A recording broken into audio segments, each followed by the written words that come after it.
Hello everybody, this is Fernando for the latest Cryptids and Monsters video. I thought I would make this random video here, mainly because I came across something that was doing an analysis of the fan favorite crawler. Now the other day I did one as an analysis of shadow people, and then another one involving something called the mimic slash skinwalker. So when I came across this one, I thought what a great way to do a trifecta when it comes to analysis videos. But yes, this one has to do with the pale crawler, something that again gets a good number of views, good comments as well on this channel. So anytime I come across something along this line, then I'll definitely want to share it here. And who knows, I may just do more other type of analysis videos on different subjects as well. But it comes from the reddit.com website. They're from the subreddit called Crawler Sightings. They're from a user called Eyewitness Seeker. It looks like they actually took an excerpt of something from their book. They're making a book on the crawler itself, or the subject involving the crawler, and so they posted this on that site. So maybe when there's an update on the book too, I'll be happy to share it here too, see if there's more information to showcase. But here's essentially what they state. They titled it as My Theory About the Pale Crawler, Material from My Book.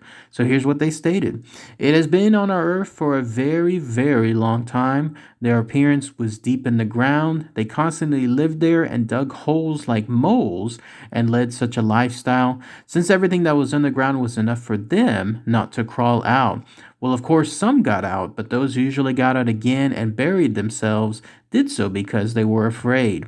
Now when we return to our time in the 21st century, now we've become more developed and we have many technologies. We begin to dig into the depths of the earth for our own benefit in research and the extraction of some minerals. And we also begin to build subways and so much more. Thus, we disturbed them and they began to crawl out. On our Earth, they are like primitive people or aliens because everything is new for them. They are just beginning to evolve and develop and learn something new. They are very fast. They have maximum endurance, which is not surprising. They are used to digging, thereby spending their lives in the ground. Their endurance has become at its maximum due to the fact that they constantly dig. Look at their hump and crooked spine. They have earned it through their labor. In such as a position in which they run, most likely they dig and thereby earn both this crooked spine and a hump, all based on those activities.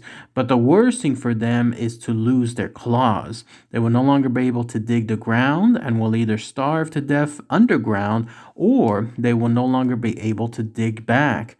These Reiki will always be on our earth and will think about how to survive.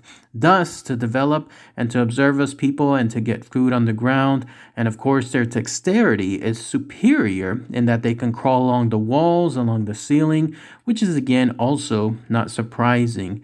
They have also trained underground, since many who dig underground, they have fallen into some kind of tunnels or abysses where they jump from one place to another, and this is where they learn, so as to not fail.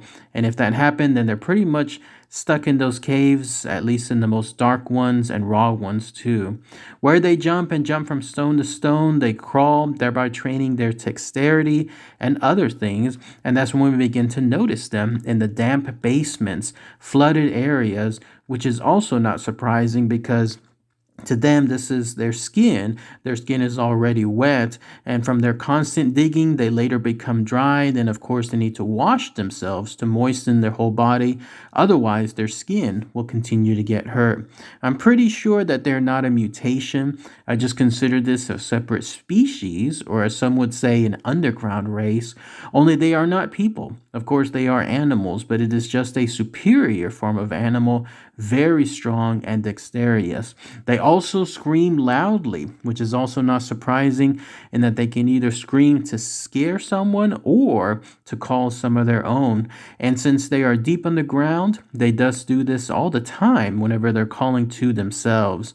On our land, they really only develop as we see ourselves. Will it be to blame if they write us down as enemies because of our actions? If the attacks from these people continue, their race will understand that we in turn are the enemies, and then I will think it is bad, and then I think it will be bad. This is where my theory ends, and I believe that it is because having collected the whole puzzle together, this picture turned out. And then that's where the user essentially ends it there. This eyewitness seeker, you're looking at the drawing that they're going to post there in their book, and that's essentially their analysis associated with the crawler. Now, if you're wondering why some of the writing here seemed a little off tilted, like it wasn't course or flowing gracefully and so on, it looks like the user is international, and some of their other posts, I believe they're typing in Russian too. So English may not be necessarily their first language, and so some of the stuff that they were writing becomes a little bit unfamiliar, but still I was able to change some of it to try and make it flow smoother than others. I have a lot of people that I've worked with that are international, and they mentioned that talking in English is a whole different way of doing so because you have to learn a certain method whenever you say certain things, and it's just the differences between different cultures, different languages. But yeah, let's go ahead and let's talk about at least their analysis here of the crawler. So in other words, they're stating that they've been around for a long, long time. It'd be interesting to see how much proof that is, because we have obviously encounters with crawlers, but they seem to be more recent. Someone let me know if they've seen like evidence, like articles talking about crawler type creatures, but from a different century, like let's say the 20th or the 19th century, something along those lines, like going into the early 20th century at the very least. Let me know on that too. But the idea that they're coming from underground, that makes more sense on that part. You have something that is obviously built for that type of stuff. The user is correct, like when it comes to having the skin for it, when it comes to having the claws for it as well, the way the body is shaped too. It just seems like it's perfect to be able to crawl within long tunnels deep underground, going who knows how far in, and then also of course be able to adapt there as far as being able to see and then hear underground as well. You would have to have some kind of like in terms of the body being a certain style in order to be able to do that. As humans, at the very least, would not be able to do so, not without aid of some sort. But here, these crawlers, them being underground and then basically crawling out, that makes more sense along those lines. And then finding us, that seems to be something else that kind of makes sense too. Here you have a juxtaposition of two completely different species, the crawlers and the humans, and then you have all of a sudden them basically like in another world. They're out there, they're all of a sudden in a suburban neighborhood, they're crawling about, and then they see people. Makes you wonder like what their experience would be and vice versa. But that at least also makes more sense along those lines. That's the first that I've heard though about something being called the Reiki. Somebody posted in the comments, let me know what that is. What does that mean? Is that supposed to be the crawler's scientific name, long lost name, ancient name? Let me know on that part too. And then the idea that they're not a mutation, just a separate species, not well, maybe an animal, but an advanced form of animal. That also makes somewhat sense too.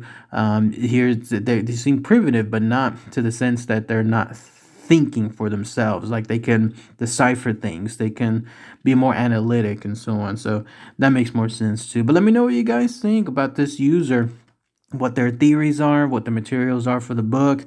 I'll see you again if there's anything else in the future to post about it too. All right, everybody. Thanks again as always. Take care. Bye.